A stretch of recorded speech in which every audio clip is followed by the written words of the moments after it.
Hey guys, welcome back to Critic and Fan, and we're here reviewing Season 2 of Daredevil. This show has become one of my favorite shows in a while because I was one of those people that didn't watch Daredevil Season 1 when it first came out. I just didn't seem interested in it, and then I gave it a shot, watched a couple episodes, and I became hooked. And once Season 1 ended, I was just looking forward to Season 2 to come back out. And then, lo and behold, once it came at midnight, I binge-watched the entire thing, and it was totally worth it because this season was, once again, pretty awesome. Yeah, like me, I personally like the Marvel Netflix series way more than the Marvel movies. Because these things are a lot more grittier, they're more darker, they're more serious, and you could do a lot more things and get into better character development and also better villains, which I think the movies kind of lack. Like, the Netflix series make up for the bad villains in the Marvel movies. Yeah, with Daredevil and Jessica Jones, those two series that are out, you just kind of feel more invested in these type of dramas more than the cinematic movies. And it works well with this universe because Hell's Kitchen, where Daredevil and Jessica Jones both are living in, there's just a whole bunch of shady things that are happening. People are dying, things are exploding. There's just a bunch of madness that are happening. And Daredevil, once again, sees that he has to put a stop to a whole bunch of evil that's happening. And with this series and with this season, he's got his work cut out for him because the Punisher comes in and he wrecks a lot of things. He wreaks havoc in Hell's Kitchen, and Daredevil is struggling to keep up with this guy. Yeah, one thing I'm really glad they didn't do this time, because usually when they're introducing someone, it takes a few episodes to introduce them. Right away, they bring the Punisher in, full force, and I thought it was like one of the best things ever. Yeah, they really took their time in developing the Punisher's character, and I thought John Bertho was a phenomenal choice to play him. Once I heard that he was playing the Punisher, I was like, yeah, this guy, he's no stranger to playing guys that, have problems and that, that come from a dark past. And so seeing him actually be in this Punisher role was a treat because he has some pretty intense scenes that we won't spoil for you guys. When things go down and he's shooting things up, stabbing things, making things explode, you're rooting for this anti-hero. He's a very likable character in this series, and they executed the Punisher very well. Yeah, they keep him really grounded, really like a family type guy, almost. But the only thing that might be a little bit of a con in this season is that the Punisher, he has 4 episodes of where he's just hardcore. And then he takes a back seat for the next 3 to 4 episodes because that's when Elektra comes in for her storyline. And, her storyline was actually pretty good this season as well. I thought she was awesome. Yeah, the dynamic between her and Daredevil is pretty interesting because they're both raised and they were both trained by the same master, whose name is Stick, who is also another great character. But the only contrast between both of them is that she's a killer and he's not, and the whole season is basically her trying to deal with who she is, and Daredevil sees something good in her and tries to bring that goodness out of her to be better than that, to be better than a killer. But she does, she's struggling with these type of things. But that also leads into a great storyline with another group, a ninja group, who we probably won't say who they are in the spoiler-free portion of the review. And let's not forget the other characters, who aren't just side characters, like Foggy Nelson, and what's the girl's name again? Karen Page. Karen Page. They upped their game this season. Yeah, Foggy becomes much more of a man in this season. Yeah. Because in the first season, he kind of hides behind the shoulder of Matt a little bit, like, let Matt do all the talking. But in this one, he's a lawyer, and he realizes that he's a lawyer. And when it comes for him to step up, he has some pretty inspirational monologue scenes, I thought. Yeah, I thought he was so much better than season 1. Because season 1, he was just, that's Matt's boy. But now he's his own man in this season. Yeah, and same thing as Karen. She was the assistant, or assistant secretary, whatever she's called. She was the victim in season 1, is what she was. Actually, yeah, she was a victim in season 1. This season, she's no longer a victim.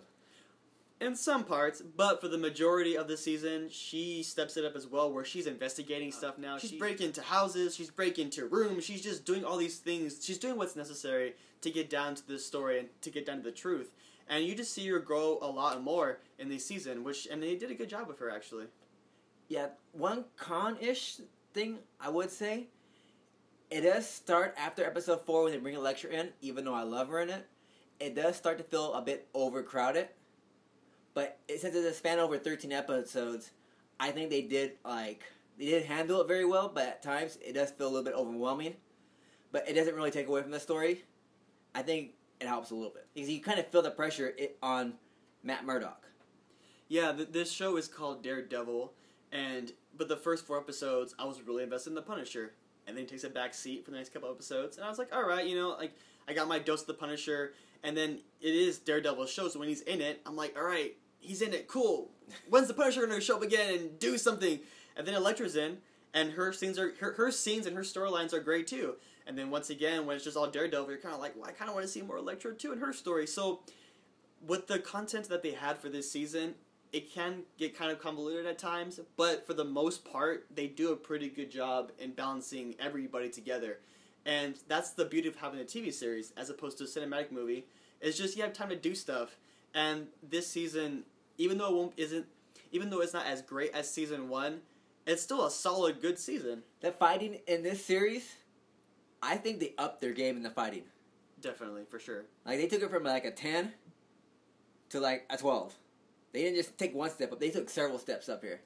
Yeah, in the first season, we had a fight scene in episode 2, I think, where Daredevil fought a couple of guys in a hallway, and it was just a one tracking shot. And in this season, there's another fight scene that's just like it, and it actually, that scene ups the first season's fight. Alright, you ready to talk about highlights? I'm ready to talk about highlights. Yes, and this is the portion of the review where we actually are going to go into spoiler territory. We did our best to, keep it spoiler-free for as much as possible, but now we just can't wait any longer. We got to talk about certain highlights, so we'll give you guys a couple seconds to kind of, get out of this video, go subscribe to us, like us on Facebook, all those other stuff, But we got to give some moments for people who want to be spoiled, or who have seen the TV show already and want to know what our favorite spots were, and here they are. And we won't spoil everything, just our favorite parts of this thing. And we're back with the spoiler portion of this review. Okay, first off, I had a bunch of questions about Kingpin. Where was he? Why wasn't he in the trailers? And we finally got to see him at the end of episode 8, I believe, when the Punisher finally he's thrown into prison, and in prison he meets the Kingpin. And the way they introduced Kingpin was pretty good too. He's just pumping weights. He's pumping 500, 600 pounds. He got like 4 plates on each side. Easily 600 pounds. He's probably benching way more than his own weight. And he's just like, I see you got my message. And it's just boom, Kingpin. Yes, he's back. And the whole scenes with him, with the Punisher and Kingpin in prison, those were pretty crazy to watch because the Punisher finally gets a fight scene in prison. Where he fights like 10 guys and he shanks all of them, but he does it in pure Punisher fashion where he's just brutally just murdering these guys, and they deserved it. They obviously all deserved it. But wow, Daredevil got his amazing fight scene in episode 3, and then the Punisher was like, I can compete with that fight scene. I got my own, fighting 10 guys. It was beautiful to watch. One of my favorite moments of this season. Yeah, I would say that's one of my favorite moments of the season too. And the Punisher isn't just taking people down; he's getting hurt too. He's getting stabbed just as much, but he doesn't care anymore. He's pushed past that point of pain and just stomping on folks. Yeah, the Punisher gets, and there's one scene in episode 3 or 2, I think it was, where he's tied up to a chair, and the guys that are interrogating him, they get a power drill, and they're shoving it down his foot, and you see the power drill go through his shoe, and he's screaming in pain. And I cringed a lot watching that scene. I was like, dude, it's brutal. This is pretty brutal. But the Punisher gets that guy back by shooting him in the face with a shotgun. And you see that shot happen. When he shoots that guy in the face, you see the full shotgun blast to the face. And I literally was like, oh. But it was so awesome at the same time just to see his face just go splat. One of my favorite fight scenes is when Daredevil and Elektra take on the Yakuza. I think they say Yakuza? Yeah. When they take them on and these guys come in, and they basically just tag team these guys. And everyone's tag teaming each other. Like, Fuse sitting back thinking they could take these guys. And once they realize their buddies are getting beat down by 2 people, a mask, they try jumping in. But it doesn't work. And you see Daredevil and Elektra just switching people.